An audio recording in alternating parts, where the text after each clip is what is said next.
Hinamak na manugang. Kabanata 223. Ano? Natigilan si Jane Lewes, at pagkatapos ay galit na nagtanong, 20,000 sa isang buwan, malinaw na nakasulat ang kontrata. Ako ang boss. Sasabihin ko kung ano ang gusto ko. Ikaw. Galit na galit si Jane Lewes kaya nanginginig ang buong katawan niya, nakakatawa ito. Masyado kang lumayo sa pagtataas ng presyo on the spot. Sa sandaling ito, naramdaman niya ang isang malaking kamay na humawak sa kamay niya. Tumingon si Jane Lewes at nakita si Alex Dixon na nakatayo sa tabi niya. Bahagya siyang umiling at sinabing, ayos lang. Ako na ang bahala. Napatingin siya sa kalmadong mukha ni Alex Dixon. Sa hindi malamang dahilan, nawala ang galit sa dibdib niya. Huminahon din si Jane Lewes at sinabing, itong taong ito ay isang rogue. Huwag kang magpaloko. Isang aso lang ito, hindi ko ito sineseryoso. Nang marinig na umarte silang dalawa na parang walang ibang tao sa paligid, at talagang tinawag siya ni Alex Dixon na aso, galit na galit si Kao Faang. Sa commercial street na ito, kahit ang amo ng pinakamalaking kumpanya ay binigyan siya ng mukha. Ang isang tao mula sa isang maliit na kumpanya ng lingga ay talagang nang ahas na maging walang galang sa kanya.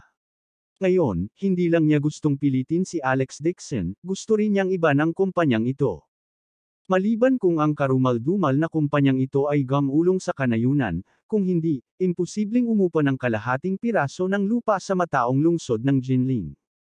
Mabangis na itinapon ni Kao Faang ang sigarilyo sa kanyang kamay sa lupa at nagutos, King Inadis, sa teritoryo ko, naglakas loob ka pa ring maglakad ng walang sagabal. Bugbugin mo siya, lalo na itong si Dixon. Kung sino man ang mabali ang kanyang paa, gagantimpalaan ko siya ng 100,000 yuan. Ang pagpilayan sa kanya ay gagantimpalaan ng 1,000,000 yuan. Sa sandaling ito, pawis na pawis si Wang Lizu habang inaakay niya ang isang malaking grupo ng mga tao sa hagdan. Nawalan ng kuryente ang elevator. Habang umaakyat, humihingal siya at nagmura. Itong munting bastard na si Kao Faang ay bulag. Masyado na siyang matanda para gumawa ng kahit ano. Naglakas loob siyang manggulo sa amo. Hindi niya sinasagot ang telepono. Malakas at malakas ang bodyguard sa likod niya. Gumapang siya hanggang sa hindi namumula ang mukha niya o hinihingal. Sabi niya, Boss Wang, hayaan mo si Kao na humingi ng tawad sa amo mamaya. Anong silbi ng paghingi ng tawad? Kung makakaligtas siya o hindi, depende kung maganda ang mood ni Young Master. Humihingal at umungal si Wang Lizu, ang kanyang galit ay umaakyat sa tuktok ng kanyang ulo. Tuldok. Isang grupo ng mga tulisan ang agresibong sumugod kay Alex Dixon. Si Kao Faang ay maluwag na nag-cross arms, na para bang nanunood siya ng magandang palabas. Bakas sa mukha niya ang mapanuksong pagngisi.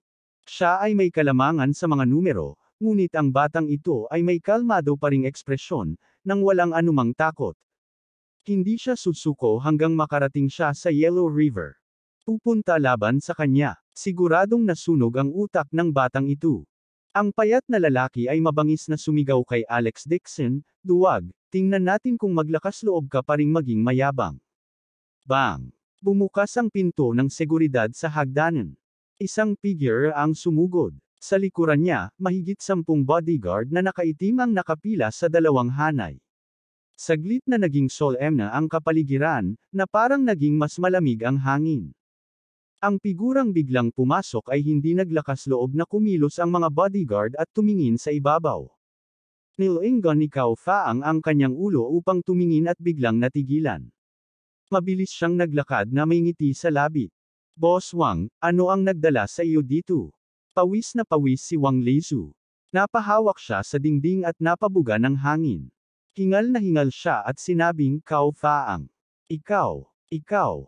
Sabi ni Kao Faang na may nakakabigay puri ng ngiti. Boss Wang, ang kumpanyang ito ay may utang na renta. Kukuha ako ng kanilang kapatid upang harapin siya. Maghintay sandali sa tabi. Baliin ang mga binti ng batang ito at pagkatapos ay pag-usapan ang mga bagay-bagay. Hindi. Kao Faang. Ikaw. Ubu. Boss Wang, huwag magmadali. Tapusin muna natin ang paghanga. Umiti ng kaakit-akit si Kao Faang. Inutusan niya ang isa sa mga tulisan, kumuha kay Boss Wang ng isang basong tubig at hayaan siyang makahinga. Mabilis na kinaladkad ng payat na lalaki ang isang plastik na dumi at magalang na inanyayahan si Boss Wang na maupo. Tuwang-tuwa siya. Hindi niya inaasahan na darating si Wang Lizu. Ito ang sikat na may-ari ng lupa sa Jinling. Sa karamihan, ang kanyang pinsan ay gumagawa lamang ng mga bagay para kay Wang Lizu, ngunit itong Boss Wang ay mayaman at makapangyarihan. Kamakailan, wala siyang ideya kung anong uri ng maimpluwensyang tao ang napasukan ni Boss Wang, at lalo siyang naging mayabang. Sa pagkakataong ito, nabangga si Alex Dixon sa isang bakal na plato. Mahirap para sa kanya na hindi mamatay. Kinaladkad niya ang bangkito sa harap ni Wang Lizu at sinabing may mahabang mukha, Boss Wang, hindi lang upa ang utang ng batang ito, kundi sinaktan din niya ang kamay ko. Hindi mo siya dapat pakawalan. Lalong kinabahan ang 12-12 ng mga empleyado. Sabay silang nagpisil at nanginginig. Paanong hindi nila malalaman ang tungkol kay Wang Lizu? Ang sikat na boss ng Wanhao Company sa Jinling City ay walang ideya kung sinong mayamang pamilya ang kanyang kinuha. Naging smooth sailing ang kanyang negosyo, at mas marami siyang pera at kapangyarihan. Kahit na ang ilang malalaking pamilya sa lungsod ay kailangang tawagin siyang Brother Wang. Kinabahan din si Jane Lewis. Kilala niya si Wang Lizu at alam niya kung gaano siya kalakas. Hindi niya inaasahan na ang taong sumuporta kay Cao Faang ay si Wang Lizu. Nag-ipon siya ng lakas ng loob at nagplanong hilingin kay Wang Lizu na huwag ituloy ang bagay para sa kanyang kapakanan. Huminga ng malalim si Wang Lizu. Ilang beses niyang gustong magsalita, ngunit naputol ito ni Cao Faang. Umakyat ang galit mula sa kanyang noo. Habang sinusubukang pasayahin siya ni Cao Faang, itinaas niya ang kanyang kamay na may madilim na mukha at sinampal siya ng malakas. Agad na tumalikod ang paligid dahil sa malinaw na tunog. Natigilan ang mga tao at hindi na nakabawi sa kanilang pagkagulat. Si Cao Faang ay nasiyahan sa sarili nang bigla siyang sampilan ng malakas. Agad na tumalikod siya at bumukol ang buong ulo ng mukha niya. Tinakpan niya ang kanyang mukha sa gulat at nagtatakang tumingin kay Wang Lizu. Nagulat din ang payat na katabi niya. Gulat na tinitigan niya si Wang Lizu. Ano ang nangyayari? Bumalik sa katinoan si Cao Faang. Hindi niya alam kung paano niya nasaktan si Wang Lizu, ngunit mabilis niyang hininaan ang kanyang boses at nagtanong, Boss Wang, ako, hindi ba kita napasaya? Pinasaya mo ako. Panay ang paghinga ni Wang Lizu sa sandaling ito. Itinaas niya ang kanyang paa at humihingal papunta kay Cao Faang. Bugbugin mo siya. Baliin mo muna ang isang paa niya. Huwag mo nang isipin na tumakbo. Ang mga bodyguard sa likod niya ay sabay-sabay na tumugon, at pagkatapos ay mabilis na sumugod kay Cao Faang at sa kanilang grupo. Napakahusay ng mga bodyguard na ito. Sa isang iglap, si Cao Faang at ang iba pa ay napadiin sa lupa. Pagkatapos, sinipa ng mga bodyguard ang kanilang mga tuhod. Basag. Agad na narinig ang mga hiyawan. Nakaramdam si Cao Faang ng matinding kirot sa kanyang puso. Tanong niya na may maputlang mukha, Boss Wang, anong nangyayari? Umuso si Wang Lizu at galit na sinabi, You have guts. How dare you ask Mrs. Dixon to move the office? Lumuhad kaagad at humingi ng tawad kay Boss Dixon. Ginang Dixon. Boss Dixon. Lalong nagulat ang mga tao. Nabali ang isang paa ni Cao Faang, at bago pa siya makatayo, napabuntong hininga siya nang marinig ang salitang Boss Dixon. Gulat na napatingin siya kay Alex Dixon. Napatulala rin ang payat. Napatingin siya kay Alex Dixon sa takot. Imposible naman di ba? Ang Boss Lin na binanggit ni Wang Lizu ay ang wimp na ito. Lumuhad din ang asong ito. Mabangis na umungal si Wang Lizu. Agad namang pumunta ang bodyguard, binuhat ang dalawang lalaki, at pinaluhod sa harap ni Alex Dixon. Nabawi ni Cao Faang ang kanyang lakas, at nang magtatanong pa sana siya, sinampal siya ng bodyguard. Ang sampal ay nagpabagsak sa kanya muli sa lupa, at 2 agos ng dugo ang umagos mula sa kanyang mga butas ng ilong. Nang inag si Wang Lizu at magalang na yumuko kay Alex Dixon. Pambabolo niyang sinabi, Boss Lin, natakot kayo ng iyong asawa. Si Cao Faang, ang bastard na ito, ay bulag. Manalig ka. Tuturuan ko siya ng leksyon at ipaghihiganti kita ng iyong asawa. Nagulat ang karamihan. Tinakpan ni Cao Faang ang kanyang mukha at blanko ang kanyang isip habang nakatitig kay Alex Dixon. Hindi ba't matrilocal son-in-law ang kalaban? Ano ang kanyang pagkakakilanlan? Si Wang Lizu ay talagang napakakumbaba, at sa harap ng napakaraming tao. Ito ang boss Wang ng Wanhao Company. Takot na takot ang payat na halos mabasa niya ang kanyang pantalon. Kahit siya katanga, pagkakita sa tagpong ito, alam niyang hindi gaanong simple ang pagkakakilanlan ni Alex Dixon. Higit pa rito, si Wang Lizu ay may namumula sa kanyang mukha, halos lumuhad sa harap ni Alex Dixon upang aminin ang kanyang pagkakamali. Si Cao Faang at ang kanyang sarili ay wala. Sa ilalim ng mga natulala na titig, napabuntong hininga si Jane Lewes at tinitigan si Alex Dixon. May bakas ng pagdududa ang lumitaw sa kanyang puso. Magagawa ba talaga ng kanyang asawa na yumuko si Wang Lizu at batiin siya? Kabanata 224. Nagsalubong ang kilay ni Alex Dixon. Hindi niya akalain na tuturuan ni Wang Lizu ng leksyon si Cao Faang pagdating niya at humingi ng tawad sa kanya. Marahil ay naging kaina-hinala rin si Jane Lewes. Ibinaling niya ang kanyang ulo at nakita niya si Jane Lewes na nakatitig sa kanya gamit ang maningning nitong mga mata. Pinilit lang niyang magpaliwanag. Si Jane, CEO Wang ay may mga pakikitungo sa negosyo sa aking pamilya at nakipagtulungan din sa kanilang mga proyekto, kaya kilala niya ako. Nakabawi rin si Wang Lizu mula sa kanyang pagkakabigla at alam niyang nadulas siya ngayon. Mabilis siyang ngumiti at nagpatuloy, tama. Miss Lewes, ngayon ko lang nalaman ang identity ng asawa mo. Hindi ko talaga akalain na galing pala siya sa pamilya ng partner ko. Muntik na akong sumugod sa Dragon King Temple, hahaha. Ganoon ba? Nawala ang pagdududa ni Jane Lewes sa kalagitnaan at naniwala rin siya sa 70 hanggang 80% nito. Kung matagal na niyang kilala si Alex Dixon, hindi na niya gagawing mahirap ang mga bagay para sa kanya nang dumating ang Lewes family upang hanapin si Wang Lizu para makipagtulungan sa kanila. Inangat ni Alex Dixon ang kanyang ulo at sinabi kay Cao Faang sa patag na tono, ngayon alam mo kung kaninong teritoryo ito. Saglit na natigilan si Cao Faang. Wala na sa kanya ang mayabang na ugali niya noon. Pinisil pa niya ang isang kaakit-akit na ngiti para pasayahin si Cao Faang. Oo, alam ko. Ito ang teritoryo ni Boss Wang. Nang matapos siyang magsalita, sumimangot si Wang Lizu at tiningnan ang bodyguard. Agad na sinipa ng bodyguard si Cao Faang sa lupa. Ito ang teritoryo ni Boss Dixon. Mukhang galit si Wang Lizu at pinagalitan, sabihin mo ulit. Nagulat si Cao Faang. Ito ay malinaw na pag-aari ng Wanhao Company. Ngunit muli niya itong naisip. Malamang na sinabi ito ni Wang Lizu dahil gusto niyang bigyan ng mukha si Alex Dixon. Upang maprotektahan ang kanyang posisyon, nagmamadaling hininaan ni Cao Faang ang kanyang boses at ngumiti kay Alex Dixon. Oo, teritoryo ito ni Boss Dixon, bulag talaga ako. I deserve to die 10,000 times for my crimes. Ako ang mananagot sa lahat ng pagkalugi dito. Please calm down, Boss Dixon. Si Alex Dixon ay walang malasakit. Ang mga taong tulad ni Cao Faang ay langgam lamang sa kanyang paningin. Malamig niyang sinabi kay Wang Lizu, panoorin mo lang kung ano ang dapat mong gawin. Oo. Nag-aalala si Wang Lizu na hindi siya magkakaroon ng pagkakataong magbayad sala para sa kanyang mga pagkakamali, kaya agad siyang sumigaw sa bodyguard. Itapon mo ang dalawang asong ito sa lupa. Simula ngayon, hanggat muli silang sumulpot sa harap ni Boss Dixon, pilayin mo sila. Nadurog ang puso ni Cao Faang, at mabilis siyang nagmakaawa, Boss Dixon.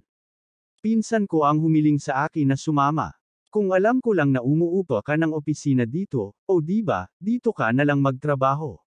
Hindi ako maningil, isang sentimo para sa upa. Kinailangan ko ng matinding pagsusumikap para mahanap ang trabahong ito. Please spare me this time. Tuluyan na siyang nataranta. Ang trabaho ng pag-upa ng isang gusali ng opisina ay kumikita. Kailangan lang niyang magbukas ng opisina ng tagapamagitan at kumuha ng grupo ng mga tao para mangolekta ng upa bawat buwan. Ang paghiga ay maaari siyang kumita ng pera. Hindi lamang ito nakaka-relax at nakakaaliw, ngunit mayroon ding maraming pera. Gusto ito ng ilang tao. Dahil lamang sa naubos niya ang lahat ng kanyang lakas para mapasayahin si Wang Lizu kaya sa wakas ay nakuha niya ito. Ngunit sa isang kisap mata, nawala ang matabang pirasong karne na ito. Natarante si Cao Faang. Natatakot siya na baka sa susunod niyang buhay, hindi na siya makahanap ng trabahong higit pa rito.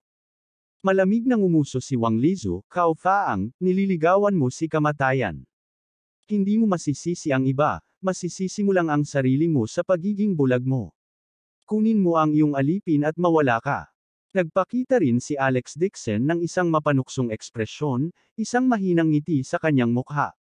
Sa kanya ang kalahati ng kalye, ngunit niloloko pa rin ni Cao Faang ang kanyang sarili sa ideya na gamitin ang pagbawas sa upa para bilhin siya. Anong biro? Nang makitang wala ng pag-asang makahingi ng awa, biglang naramdaman ni Cao Faang na parang sinampal ang kanyang mga buto, at bumagsak siya sa lupa, ang kanyang mukha ay namutla. Wala man lang siyang kakayahan. Nakuha lang niya ang trabahong ito sa pamamagitan ng pambabala kay Wang Lizu. Sa loob lamang ng isang gabi, siya ay binugbog pabalik sa kanyang orihinal na anyo. Ang malaking pagkakaiba sa puso ni Cao Faang ay hindi maipaliwanag. Labis niyang pinagsisihan na nakatali ang kanyang mga bituka. Kung alam niya na sobrang pinahahalagahan ni Boss Wang si Alex Dixon, hindi siya maglalakas loob na tumanggap ng renta. Matagal na niyang tretuhin si Madam Dixon bilang isang Buddha. Binuhat ng kanilang bodyguard si Cao Faang at ang payat na lalaki at itinapon sila sa kalsada sa labas ng pinto sa likod. Ang dalawa sa kanila ay nahulog sa lupa sa isang malungkot na estado. Nanginginig ang payat at sinabing may humihikbi na tono, "Pinsan, ako. Paano ang kumpanya ko sa Yeixing? Nasa ikasampung palapag ang opisina. Makakabalik pa ba ako?" Mabuti kung hindi niya ito banggitin, ngunit sa sandaling napag-usapan ang bagay na ito, galit na galit si Cao Faang. Nagdilim ang mukha ni Cao Faang, at bigla niyang sinampal ang mukha ng payat, "Tanga, isa kang tanga na morning star. Kung hindi mo ako hinimok, napunta ako para manggulo kay Lady Boss Dixon." Binuksan niya ang kanyang mga braso at sinampal siya ng mahigit isang beses na sunod-sunod. Dumudugo ang ilong ng payat dahil sa sampal. Nabali ang kalahati ng kanyang mga ngipin sa harapan. Napaungol siya sa sakit. "Pinsan, stop hitting me. Ang Lewis family ang humiling sa akin na pumunta at manggulo. Sabi nila hanggat hindi natataboy ang Chingian Company, pipirmahan nila ako ng 2 kontrata." Lewis pamilya. Nagdilim ang mukha ni Cao Faang. Hinawakan niya sa kwelyo ang payat na lalaki at sinabing, "You better make it clear to me. Otherwise, I slap your teeth off." Puno ng dugo ang mukha ng payat. Napaungol siya, "Tumigil ka, itigil mo na ang pananakit sa akin." Si Lewis Mingfeng ang nakahanap sa akin at nagsabing gusto niyang makipag-usap sa akin tungkol sa isang business deal. Hanggat ang Chingian Company ay itinatakwil, ibibigay niya sa akin ang kontrata. Akala ko ang Chingian Company ay isang katunggali, at ito ay papatay ng 2 ibon gamit ang isang bato. Kaya naman nagpunta ako para maghanap ng problema sa kanila. Idiot. Sinabihan kanilang kumain ng tae, at kinain mo. Sinampal siya ng malakas ni Cao Faang at umungal. Siya, Lewis Mingfeng, ay mas mayaman at mas makapangyarihan kaysa sa iyo. Kung magagawa niya ito, bakit kanya hahanapin? Sumipsip ng malamig na hangin ang payat at biglang bumalik sa katinoan. Kung gayon, ibig sabihin ba ay sadyang ginugulo ako ni Lewis Mingfeng? Madilim na sinabi ni Cao Faang, "Hindi mo ba narinig ang asawa ni Boss Dixon ay mula rin sa pamilya Lewis?" Siguradong alam ni Lewis Mingfeng ang background ni Alex Dixon. Siyempre, ginamit kanya bilang baril. King ina, itong Lewis Mingfeng na ito ay talagang napakatusong old fox. Papatayin ko siya. Reaksyon ng payat na lalaki, ang kanyang galit ay umaakyat sa langit. Sumimangot si Cao Faang at galit na inihagis ang payat na lalaki sa lupa. "Ngayong wala na ang iyong Yeixing Company, nawalan din ako ng matabang alipin na ito. Ang utang na ito ay hindi kayang bayaran ng ganoon lang. Tama, hanapin natin si Lewis Mingfeng para bayaran ang utang na ito." Tuldok. Ihong KTV. Si Lewis Mingfeng ay nakayakap sa isang matambok na babae na may nasisiyahang ekspresyon sa kanyang mukha. Si Lewis Yikian ay nakaupo sa tabi niya, at mayroon ding 2 babae na nakaupo sa tabi niya. Hindi niyakap ni Lewis Yikian ang babae. Hinawakan niya ang isang baso ng red wine sa kanyang kamay at naiinip na sinabi, "Mingfeng, nag-ayos ka ng isang taong bumasag sa kumpanya ni Jane Lewes. Bakit wala pang tugon?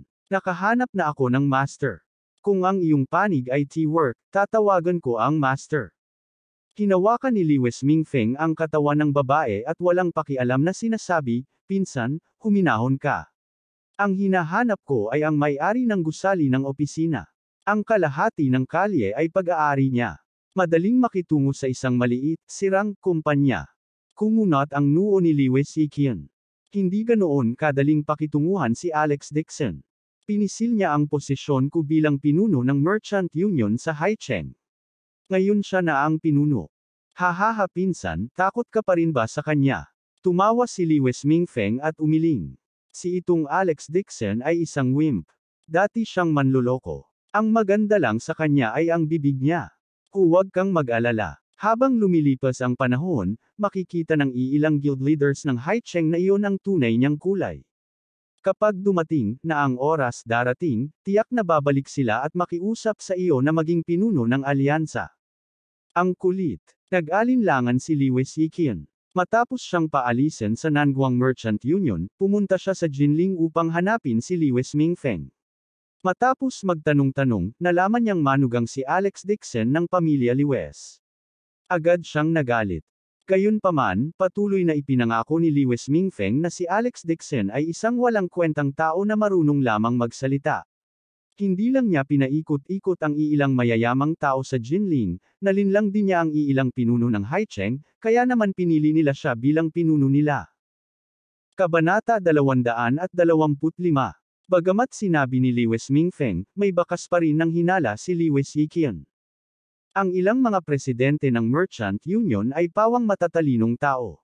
Sila ay nasa mundo ng negosyo sa loob ng maraming taon, kaya paano sila maitabi sa mga salita ni Alex Dixon?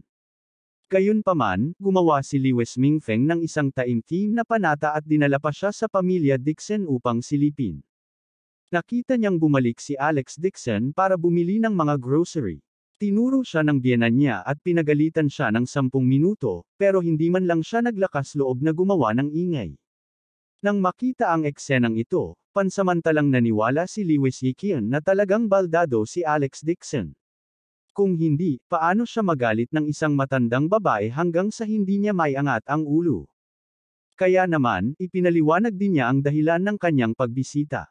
Ang patriarch ng pamilyang Liu ay nakatanggap ng tawag mula kay Old Lady Lewes at ipinadala siya upang hawakan ang mga usapan ng pamilya. Si Lewes Ikian ay unang namuhunan ng 80 milyon at inilagay ang bangkarota na Lewes Company sa merkado.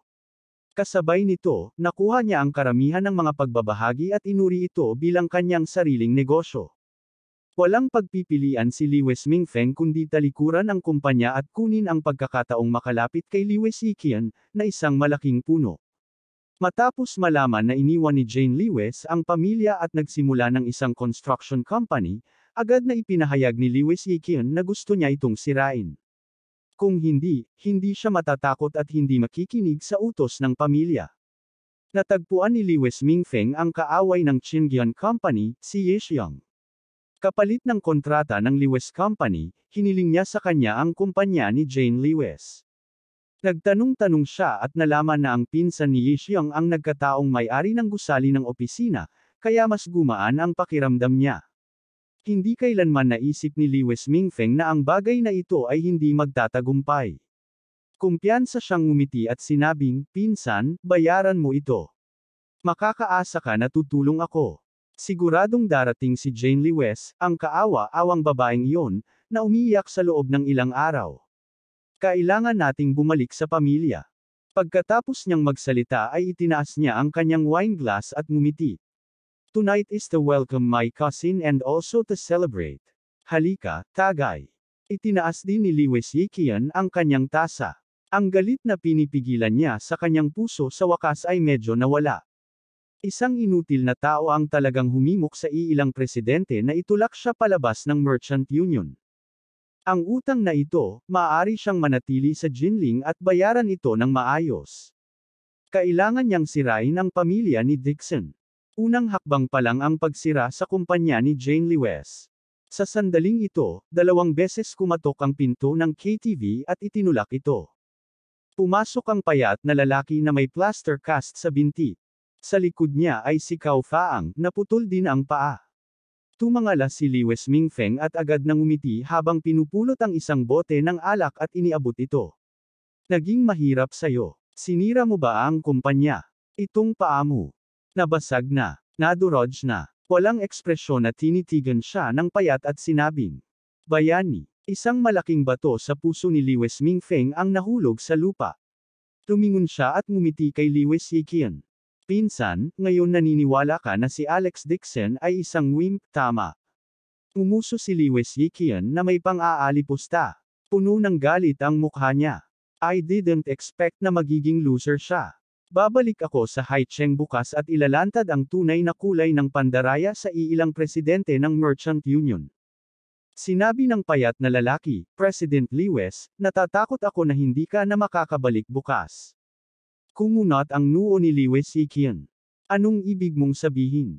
Ang ibig kong sabihin ay, ang payat na lalaki ay biglang nagtaas ng bote ng beer at binasag ito sa kanyang ulo.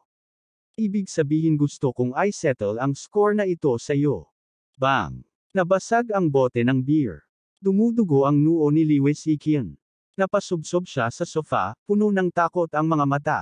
Nabalik sa katinoan si Liwes Mingfeng at galit na sumigaw, Leopard, nababaliw ka na ba? Hindi lang ako baliw, gusto ko ring pumatay ng tao. Ang mga mata ng payat na lalaki ay nagpakita ng isang mabangis na liwanag. Ibinaba niya ang kanyang saklay kay Liwes Mingfeng. Are you trying to coax me to mess with Alex Dixon? You want to say that Chief Dixon is trash? You want me to die, di ba?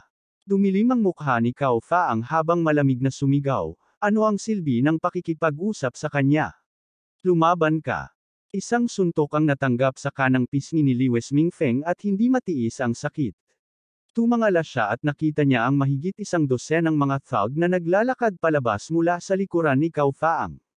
Natakot siya at napasigaw, napagkasunduan namin na basagin ang kumpanya at pirmahan ang kontrata.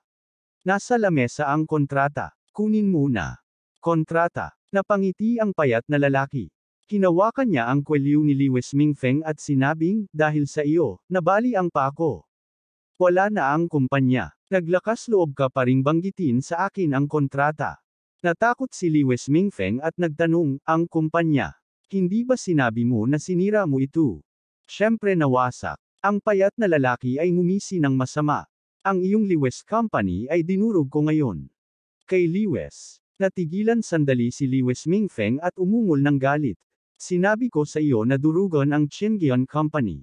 Pa. Sinampal siya ng payat na lalaki at sumigaw, kumpanya ng Qingyan. Ang kumpanya ni Boss Dixon ay isang bagay na kayang basagin ng isang bastard na katulad mo. Karapat-dapat ka ba? Dixon, Boss Dixon. Basura ba talaga si Alex Dixon? Pa. Muling sumampal ang payat na lalaki, na naging sanhi ng pag-agos ng dugo mula sa bibig ni Liwes Mingfeng. Basura. Gusto mo pa akong magsinungaling? Hehe, kung basura si Alex Dixon. Tambak ka lang ng aso sa lupa. Cut the crap, let's do it. Ang mga mata ni Cao Faang ay puno ng kasamaan. Ikinumpas niya ang kanyang kamay at ang ilan sa kanyang mga alipores ay naglabas ng isang itim na tela at tinakton ito ng ulo ni na Liwes Mingfeng at Liwes Yiqian. Nagdilim ang paningin ni Liwes Mingfeng. Hindi man lang siya nagkaroon ng oras para magsalita bago siya itinulak sa lupa. Umulan ng mga kamao at sipa sa kanilang dalawa. Sina Liwes Yiqian at Liwes Mingfeng ay binugbog hanggang sa napasigaw sila sa sakit at nagpagulong-gulong sa lupa. Takot ang iilang katulong na babae kaya namutla ang mukha. Nagsisigawan sila at tumakbo palabas ng private room. Binato sila ng payat na lalaki ng ilang saklay, ngunit hindi pa rin ito sapat para ilabas ang kanyang galit. Itinaas niya ang pulang bote sa mesa at binasag ito ng malakas. Walang awa ding umatake si Cao Faang, inilabas ang lahat ng kanyang galit sa 2 taong ito. Kung hindi dahil sa paghihimok nila, hindi siya magiging pulubi sa araw, at hindi rin naitaboy ang construction company ng kanyang pinsan. Ang bawat tao'y may likas na ugali na ibuli ang mahihina at takot sa mga malalakas. Ang dalawa sa kanila ay hindi naglakas loob na makipag-away kay Alex Dixon, kaya naglabas sila ng galit nila kay Lewis Mingfeng at sa kanyang mga barkada. Umalangaw-ngaw ang sigaw ng paghihirap mula sa pribadong silid. Gusto ng isang waiter na tumawag ng pulis, ngunit agad na sumenyas ang manager ng karaoke sa kanyang mga mata na pigilan siya. Iyon ang may-ari na si Cao Faang sa kalyeng ito. Kalahati ng kalye ay pag-aari ni Cao Faang. Pati ang entertainment city na ito ay nirentahan niya, kaya't maaari rin niyang tanggapin na hindi niya ito nakikita. Hindi alam ng manager na si Cao Faang ay nahulog mula sa langit hanggang sa lupa. Siya ay naging pulubi mula sa isang Panginoong may lupa. Tuldok, hinatid ni Alex Dixon si Jane Lewes pauwi. Sa daan, hindi pa nakaka-recover si Jane Lewes sa nangyari. Tumingin siya kay Alex Dixon at sa wakas ay nag-ipon ng lakas ng loob na magtanong, "Alex, anong klaseng negosyo ang ginagawa ng pamilya mo?" Napakayaman. Noong una ay ayaw niyang magtanong tungkol sa bagay na ito, ngunit si Wang Lizu ay talagang yumuko kay Alex Dixon at hindi niya ito napigilan. Napabuntong hininga si Alex Dixon at maingat na sinabi, "Maraming negosyo ang pamilya ko. May pagkain, turismo, pagtatayo ng mga bahay, pangungulekta ng basura at pagbubukas ng mga online na tindahan, pagbibenta ng mga mobile phone. Nangongolekta din sila ng junk. Nagbibenta rin sila ng cellphone." Hindi napigilan ni Jane Lewes na sumabad. Ibang-iba ito sa malaking kumpanyang naisip niya. Tumango si Alex Dixon. Oo, napakaraming kumpanya ang namuhunan ng Dixon family, at hindi nila matandaan kung ano mismo ang mayroon sila. Kabilang sa mga ito tila may mga kumpanyang multinational na may mga pagbabago na nagbabagong buhay ng basura, mga kumpanya ng smartphone, mga kumpanya ng global chain pagkain at inumin, at magiging isang global shopping website, ngunit karamihan sa mga ito ay mga industriya ng real estate. Hindi niya alam kung ano ang gustong itanong ni Jane Lewes, kaya maaari na lamang siyang gumamit ng mga nagpapadalang salita para magpaliwanag. Napakunot ang noo ni Jane Lewes nang marinig iyon. Paano magagawa ng isang kumpanya ang napakaraming uri ng negosyo? Malamang na isang maliit na restaurant, isang istasyon ng pangungulekta ng basura, at isang micro-business.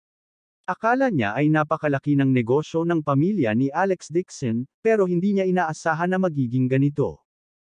Kabanata 226. No wonder iniiwasan ni Alex Dixon na sabihin sa kanya. Ang mga taong gumawa ng WeChat business ay nag-post sa kanilang WeChat moments araw-araw. Para silang mga daga na tumatawid sa kalsada. Bagamat ginawa nila ito para sa kaligtasan, kinasusuklaman sila ng mga tao. Hindi napigilan ni Jane Lewes na sabihin, nakakapagod din yan. Hindi sila magtatrabaho ng husto. Sabi ni Alex Dixon, higit pa rito, matagal na akong umalis sa pamilya. Wala itong kinalaman sa kanila. Ang Dixon family ay may think tank na responsable para sa pagiging posible ng proyekto ng pananaliksik. Ang 12 ng mga tao sa club ay pawang mga elite ng negosyo sa loob at labas ng bansa. Nagtapos sila sa mga sikat na unibersidad sa ibang bansa. Kailangan lang makita ng pamilya ng Dixon kung aling proyekto ang interesado at magbayad. Gayunpaman, nang marinig ito ni Jane Lewes, naramdaman niyang sinubukan ni Alex Dixon na iligtas ang kanyang pagmamataas. Hindi niya maiwasang makaramdam ng awa sa kanyang puso. Tinanong ni Jane Lewes, bakit napakagalang ni Wang Lizu sa harap mo? Malabo na sabi ni Alex Dixon, marami akong natulungan sa kanya noong nakaraan. May mga business deals din ako sa kanya. Anyway, hindi ito kasinungalingan. Si Wang Lizu ay kumikita ng malaking pera sa pamamagitan ng pag-asa sa kanya, at siya ay kasalukuyang nagtatrabaho para sa kanya. Nag-isip sandali si Jane Lewes at sa wakas ay gumaan ang pakiramdam. Kung talagang mayaman at makapangyarihan ang pamilya ni Alex Dixon, paano siya magiging ganito? Ilang sandali pa ay umuwi na silang dalawa. Pagbukas pa lang nila ng pinto, narinig nila ang pagmumura ng biyenan nilang si Helena. Sumimangot si Jane Lewes at mabilis na naglakad papasok, "Nay, anong meron?" Nang marinig ito ni Alex Dixon, alam niyang si Helena na naman ang nagpapagalit kay Albert Lewes. Tumangala siya at sigurado, nakaupo sa sofa si Albert Lewes na nakayuko. Tinuro ni Helena ang ilong niya at pinagalitan siya. Nang makita silang dalawa na pumasok sa pinto, agad na sumigaw si Helena, tumakbo sa tubig ang tatay mo at tumakbo para magbukas ng antique shop. Daan-daang libo na ang transfer fee sa front door. Nagulat si Alex Dixon at mabilis na nagtanong, "Dad, you open a antique shop?" "Ito," sabi ni Albert Lewes. Nahihiyang tumingin si Albert Lewes kay Helena at sinabi sa mahinang boses, "Nagtayo ang matandang Zhang ng isang antigong tindahan at kumita ng malaki. Wala akong magawa sa bahay, kaya ginawa ko rin. Alam din ito ng nanay mo." Natigilan saglit si Jane Lewes at nakasimangot na tumingin kay Helena. "Mom, you know about this. Bakit hindi mo sinabi sa amin?" Isang bakas ng hindi natural na ekspresyon ang bumungad sa mukha ni Helena at sinabi niyang may nakakatakot na ngiti, "Dahil natatakot ako na maapektuhan ang iyong trabaho at plano kong sabihin sa iyo pagkatapos na ito ay handa na." Bago siya matapos magsalita, bigla siyang pinutol ni Albert Lewes. "Anyway, naubos mo na lahat ng pera ni Alex, kaya sabihin mo lang." "Ma, naubos mo ba lahat ng pera sa card ni Alex?" Biglang bulas ni Jane Lewes. Si Helena ay tumingin kay Alex Dixon ng alanganin at tumawa ng tuyo. "Ginagamit ko ito para mag-invest sa antique shop ng tatay mo. Kung kikita ako in the future, makakabalik pa ako. Sinong mag-aakalang gagastos ang tatay mo ng daan-daang libo para lang magrenta ng tindahan? Sa tingin mo ba siya, bobo?" Mukhang galit si Jane Lewes. "Nay, ang 2 milyon na yan ay ang perang kinita ni Alex sa pagsusumikap. Bakit ganoon na lang ang ginastos mo? I am not spending it randomly. I am using it to invest." Nagalit agad si Helena. "Ang kumpanya ng Lewes family ay half-dead na. Hindi ko lang makuha ang pension ko. Kung hindi ako mag-ipon ng pera para gamitin bilang pension ko, kailangan ko bang humingi ng pagkain? Ma, kung wala kang pera, pwede mong sabihin sa akin. Paano mo gagastusin ang pera ni Alex? Alex is my son-in-law. Don't tell me hindi sa akin ang pera niya." Galit na sabi ni Helena, "Nag-freeload siya sa bahay namin itong nakaraang taon. Hindi ko siya hinihingi ng gastusin sa pamumuhay." Nang makitang muli na namang mag-aaway ang mag-ina, agad na sinubukang mamagitan ni Alex Dixon, "Nay, gastusin mo na lang itong 2 milyong yuan. Mabuti na rin humanap ng gagawin si tatay. Anyway, 2 million was not worth mentioning to him. Magagamit niya ito." Nakakunot noo pa rin si Jane Lewes at malungkot na sinabi, "Ma, hindi madali para kay Alex na kumita ng 2 milyon. Dapat pag-usapan niyo kami pag-open niyo ng shop. Paano kung mawalan kayo ng pera?" Saway ni Helena, "Stupid girl, I am your mother. Why are you helping outsiders?" Mabilis na sinabi ni Albert Lewes, "Alex, ibabalik ko ang perang ito sa iyo kapag kinikita ko ito sa hinaharap. Huwag kang mag-alala. Nag-aral ako ng mga antik sa loob ng maraming taon. Siguradong hindi ako mawawala ng pera." Umiti si Alex Dixon at sinabing, "Dad, gamitin mo na lang ang pera. Pamilya tayo. Hindi mo na kailangang ibalik." Nang makitang hindi galit si Alex Dixon, nakahinga rin ng maluwag si Jane Lewes. May bakas ng guilt ang lumabas sa puso niya. "Tingnan mo, mas mabuti pa rin ang magkaroon ng manugang." May ngiti sa labi si Helena habang naglalakad sa harap ni Alex Dixon na may hawak na isang plato ng pakwan at masikasong inanyayahan siyang kumain ng prutas. Sandaling natigilan si Alex Dixon. Ang araw ay talagang sumisikat mula sa kanluran. Karaniwang pinapagalitan at sinasampal siya ni Helena, ngunit ngayon ay wala sa pamantayan ang kanyang kinikilos. Ginawa lang nitong hindi siya sanay. "Anak, kainin mo na ang pakwan. Espesyal na hiniwa ni nanay para sa iyo." Pambobo lang sabi ni Helena. Napaatras si Alex Dixon. Puno ng buhok ang likod niya. Awkwardly niyang sinabi, "Ma, you and Dad can take these 2 million to open the store. Wala akong tutol. You don't have to do this." Hehe, kinuha ni Helena ang nakitang pakwan at isinilid sa kanyang mga kamay. Nakangiting sabi niya, "May gustong sabihin sa iyo si Mama. Kailangan mo akong tulungan." Halos mapag-goosebump si Alex Dixon sa peking ngiti ni Helena.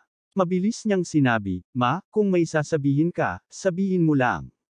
Pagkatapos ay sasabihin ko ito ng diretso." Hinaplos ni Helena ang kanyang mga kamay at nakangiting sinabi, "Hindi ba nabangkarote ang kumpanya ni Lewes? Hinayaan ng patriarch ang kanyang anak na pumunta sa Jinling upang bayaran ang kanyang utang, ay humihiling sa kanyang pamilya na mag-invest dito. Hanggat makakakuha siya ng puhunan, alam mo ang napakaraming mayayaman. Hayaan silang mag-invest sa Lewes Company. Ang Lewes Company ay binili. Natigilan si Alex Dixon. Sumimangot si Jane Lewes. Nagtataka siya kung bakit napakabait ng kanyang ina kay Alex Dixon ngayon. May ulterior motive pala siya. Hindi niya naiwasang mapabulaanan, Nay, alam ng lahat na ang Lewes Company ay magulo. Paano sila madaling mamuhunan? Huwag mong pahirapan si Alex. Hindi siya Diyos. Ano ang alam mo? Sumimangot ang mukha ni Helena habang pinapagalitan. Nawalan na kami ng pensyon ng tatay mo. Ngayon ay may pagkakataon na tayo. Ang daming boss na kilala noon ni Alex kapag nakakita siya ng feng shui. Ano bang masama kung hayaan silang mag-invest ng ilang milyon? Nay, hindi sila bobo. Kahit ang pamilya Lewes ay hindi namumuhunan dito. Bakit sila mag-i-invest dito? Nagulat din si Alex Dixon. Akala niya ay nalugi na ang Lewes Company, pero hindi niya inaasahan na mabubuhay pa ito. Noong nakaraan, malabo niyang narinig na ang mga Lewes ay isang makapangyarihang pamilya. Tila maliit ang kanilang mga kondisyong pinansyal. Nang marinig niya ang kanyang asawa ay nakikipagtalo kay Helena upang protektahan siya, sinubukan lamang ni Alex Dixon na ayusin muli ang mga bagay. Huwag kang makipagtalo. Maaari akong pumunta at sabihin sa kanila, ngunit hindi ako sigurado kung maaari ko silang hilain.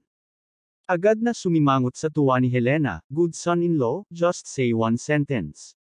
Ano ang gusto mong kainin ngayong gabi? Magpahinga ka na, magluluto si nanay. Pilit na tinulak ni Helena si Alex Dixon para maupo sa sofa para magpahinga. Masaya niyang hinayla si Jane Lewes at pumunta sa kusina para magluto. Pumasok si Alex Dixon sa kwarto at tinawagan si Wang Lizu. Wang Lizu, muling nabuhay ang kumpanya ng Lewes. Binibigyang pansin ni Wang Lizu ang Lewes family. Nang marinig niya ito ay agad siyang tumayo. Sumagot siya, oo. Kahapon, ang pangunahing angka ng Lewes family ay dumating sa Jinling at nag-invest ng 80 milyong yuan sa kumpanya. Young Master, gusto mo bang patayin sila ng lubusan? Saglit na nag-isip si Alex Dixon at sinabing, dahil sa Lewes family, naiinis ako sa biyenan ko. Plano kong kunin lahat ng shares ng Lewes Family Company at ilipat sa mother-in-law ko. Don't worry young master. This is a small matter. I will invest 100 million muna dito. Malapit ko nang matanggal ang ibang shareholders. That time, ibibigay na ang buong kumpanya ng Lewes Family sa biyenan mo. At saka, ipinapangako ko na hindi ko hahayaang makakuha ng kahit isang sentimo ang sinuman sa Lewes family. Binaba ni Wang Lizu ang telepono at mabilis na hiniling sa kanyang sekretarya na ilipat ang pera. Tanong ng kalihim, Boss Wang, magkano ang gusto mong i-invest? Mag-i-invest muna ako ng 100 milyon. Walang hiyang sinabi ni Wang Lizu, tandaan mong mag-ayos. Huwag mong hayaang malaman ng kabilang partido na tayo ang nag-invest. Pagkatapos ng insidente sa pag-upa, nag-aalala siya na hindi siya makakahanap ng pagkakataon na pasayahin si Alex Dixon. Ngayon, kaya pa niyang suyuan ang biyenan ng Young Master. Binaba ni Alex Dixon ang telepono at kumuha ng puting bato sa drawer. Pagkatapos ay inilabas niya ang moonstone na dinala pabalik mula kay Haicheng at inilagay sa mesa. Sa sandaling iyon ang dalawang bato, agad silang naglabas ng dalawang mas malapit na enerhiya, isang yin at ang isa pang yang. Nagsanib ang dalawang enerhiya at naging natural. Abangan ang susunod na kabanata.